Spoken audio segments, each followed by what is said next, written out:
So today I just wanted to talk a little bit about how you can actually benefit from working from home and, what the top kind of tips are in relation to that.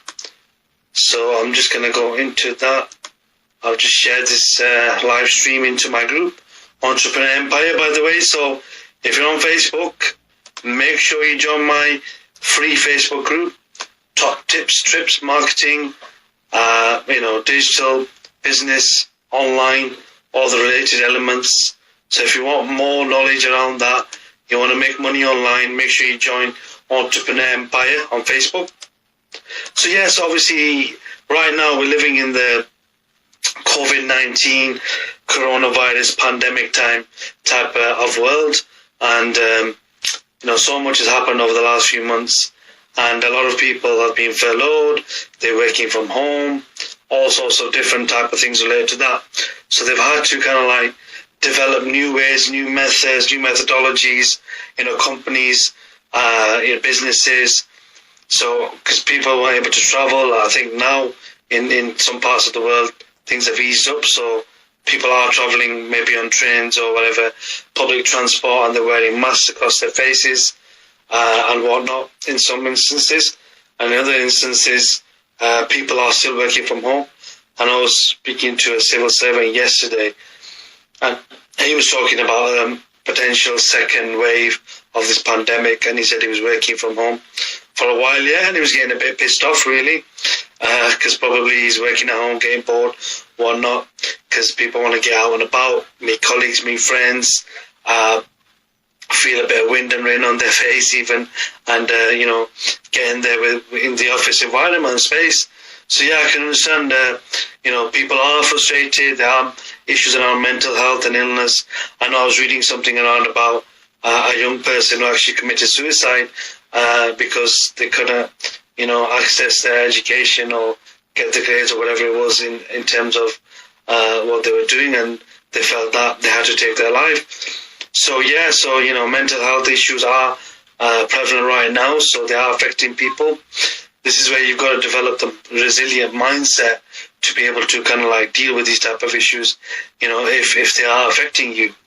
And I just wanted to talk of, give you a few tips, a few hacks in terms of like when you're working from home, how you can work from home and how you can benefit yourself in terms of your working methodology, and, how you can optimize your working outputs and really achieve what you want to achieve. So I want to look at, in your own household or wherever you are at the moment, if you are working from home, have a look at the space that's available to you. So whether that's a bedroom, dining room, a side room, maybe you got an annex in the garden or something or whatever that you could go out to. The idea is to get away from, the rest of the household so you can get some peace and quiet, and you can actually work more effectively.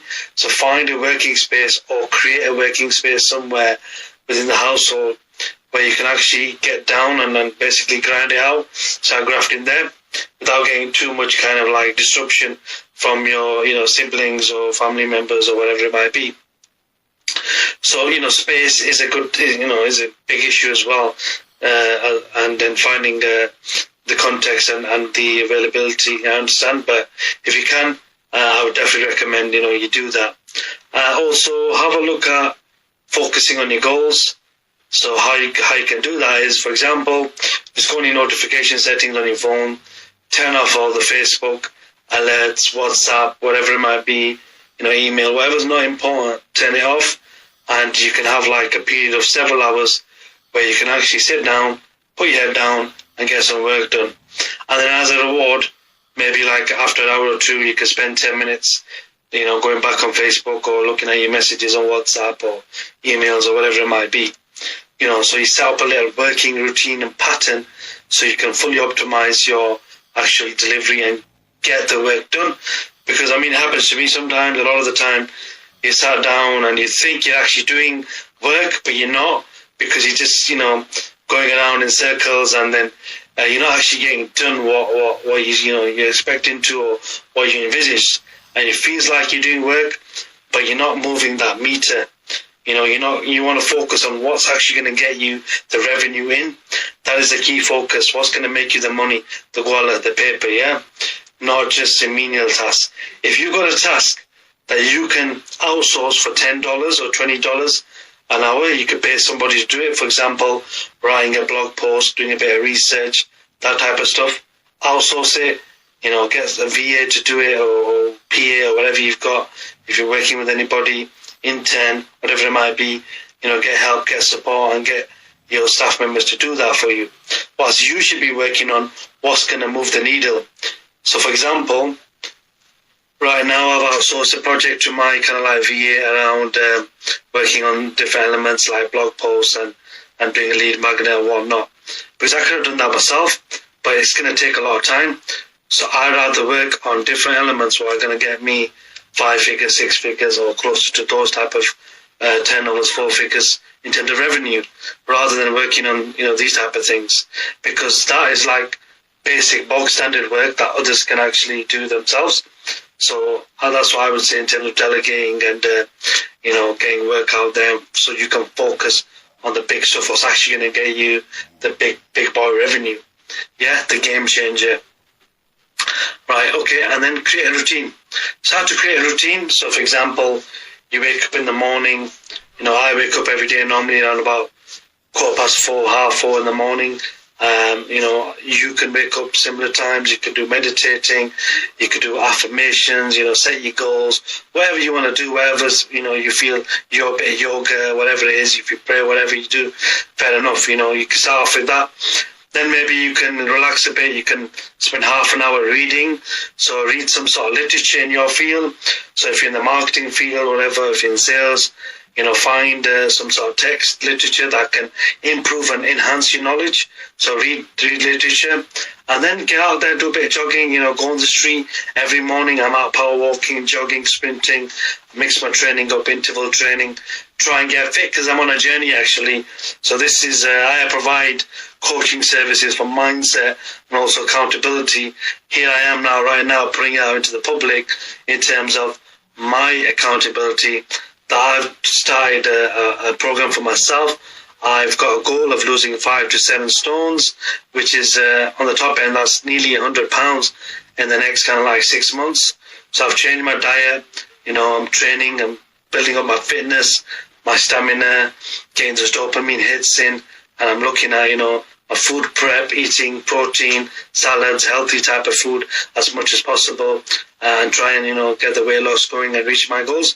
Because I made a video earlier today which talked about connecting business and fitness. It's quite surprising, really, if you think about it, because, I never knew this before. I never really thought about it, how fitness and, looking after your health is actually connected quite closely to business success. Because what you'll find is, a lot of people who are high performers, athletes and that type of stuff, people who are active, get out there, look after their health, then they're in a better state of mind, or physically and also mentally, that they can actually deliver. So when you're doing work, if you're coaching people, if you're out there selling a service on the phone, writing emails on a desktop computer, your body's taking that, strain. So, if you're thinking, if you're writing, it's your mind. If you're, moving about, then maybe it's your body or whatever it might be. So, these type of things are actually affecting you. So you've got to be in the best state of mind and the best state of health. That's why, last couple of years I've been working from home, sitting on the desktop, piling on weight, snacking at the wrong time, eating the wrong type of fatty foods and all that kind of stuff. Guess what? I ended up, putting on a lot of weight, and I'll put that out there and admit that, you know what I mean? So people don't like to admit it, but you've got to start off by actually admitting that there is an issue there, and I'll say that. That's why now I'm looking at doing something to challenge that and actually change that, change my habits, change my eating styles and whatnot, which is what I've been doing. So knocking off 7 stones in 6 months is really tough. You might think, that's quite hard. I actually knocked off 5 stones 10 years ago, but that wasn't really in a healthy kind of way. That's why right now I'm mixing it up and I'm getting my kind of like, food prepping and doing that properly to make sure that I lose the weight in a slow way over time, and then that way it's more likely to stay off. Plus, you develop those habits of eating more healthier and being more healthier. If you're getting out there every day, going for power walks, jogging, running, training, sprinting. So I've actually got a coach, a fitness coach, and he's ruthless. So, he helps me and pushes me. We do a bit of combat training, boxing, whatnot, and then we go up into the hills, the mountains, the moors. We do power walking, then we do some jogging and sprinting. So you've seen probably some of my videos that I put online on Instagram or Facebook stories or whatever it might be. So so that was one thing in terms of like routine. So get up, get yourself your affirmations, your meditations, read some literature. Once you've read some literature, get out there, do some physical activity, get the heart pumping, shock your body, get out there in the cold, feel alive, let the rain hit your face. I don't like rain, I like sun. Yeah, I like sun and I like palm trees. But I live in the UK, so up north here, it rains all the time. You got to get used to it. But one thing is, when you feel the cold and the rain, it actually reminds you that, look, yeah, I'm alive and I'm grateful for that. So that's one thing that you got to understand as well. And it reminds you that, look, yeah, I am here, I'm alive, and now I've got the opportunity to become a high performer, reach my peak performance, be all that I can be, and actually smash it in terms of goals and getting out there and doing things. So then look at, when you get back, have some breakfast, whatever it might be, and then look at what you're doing during the day. So what I do is, because I've got arthritis in my neck, it's difficult for me to sit in one position on the chair, and I get a lot of pains and strains. And I know in the past some of you have said you've got the same issues as well. So what I try to do is like work half an hour, I'll look at the time, I'll stop, and then I'll go and I'll relax, I'll lie down maybe in the other room. I might go downstairs, have some water, I might make a coffee, I might walk around the room, I might do some press-ups, I might do something else. But just to break you up a little bit. And I keep doing that every half an hour intervals. So that's one way to break you up. And even if you haven't got a health issue or whatever, I'm telling you now, if you're sat in one position, you're human at the end of the day. We're not designed, our bodies are not designed to be in this kind of position, looking at a screen, a laptop or a desktop. That's what our bodies were not designed for. So another thing is you can get like a standing desktop and you can stand up and work. I do that as well. So sometimes I switch from my computer chair and I stand up on my drawer and I'm working whilst I'm standing. That helps as well. And I'm getting, normally I should go swimming and sauna to get the heat treatment to help with that and just get, massage myself or just a bit of heat spray or whatever it might be. Yeah, so then, you look at your routine. So you get some lunch in, you have some evening dinner, have, more breaks in between so you're not getting too tired, and start to kind of like prioritize the work. So the night before, make a list. So I need to do A, B, and C, what's most important.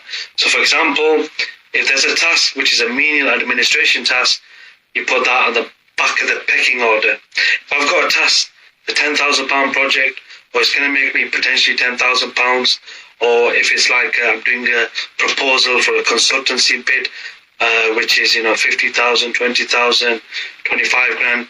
I know I need to write that consultancy proposal. It might take me 2 or 3 days, so that will be my priority in terms of like doing that first, because I know, yes, I may or may not succeed, but if I succeed, the reward will be big. If I don't succeed, the reward doesn't matter. I keep going. For example, I've spent a couple of hours previously, and the reward was good because I got a 5-figure project out of it, which I delivered last year. So some of you might have seen it.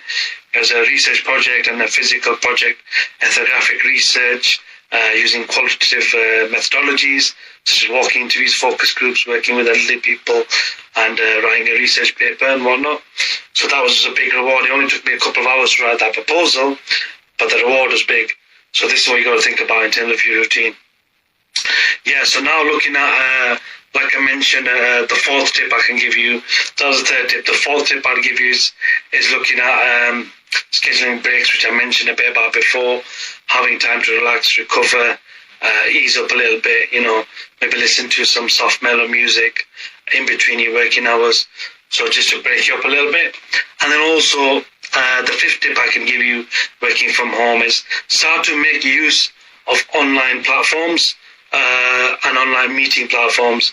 So Skype has gone it's made multi-billions of the last 3-4 months, because it's a tool that's been used in terms of the context, obviously with the pandemic, and it smashed it. You can hold meetings with your staff, your colleagues, over WhatsApp. So on WhatsApp, you can actually have several people all together, multiple screen, everybody talking and whatnot. I didn't know that actually you can do group calls until recently, so you can actually do group calls on WhatsApp, which is good fun. But it's also good for useful for business, catching up with colleagues, staff, volunteers, whatever, if you're working in the third sector, private sector, public sector, whatever it might be. So that's a useful tool as well, WhatsApp. Zoom as well, of course, what I mentioned. You can use other webinar tools like GoToWebinar and whatnot. Do conference calls as well, just a normal call, and then add people to a conference call, go through your meetings, delegate tasks to your colleagues and whatnot. It's also a medium of communication which can help you develop things and move about as well. Yeah, guys, so basically that's 5 quick tips on how you can prosper and optimize your working methodologies working from home right now during this period, as we moving along, and things are always constantly changing with the pandemic. But what we've got to look at is whatever is we can do in terms of as being entrepreneurs or marketers or copywriters or whatever you might be doing, whether you're working for a company or not. Looking at ways how we can optimize our lives in terms of health, wealth, happiness, getting out there, getting fit, building our businesses, getting clients, and serving our customers.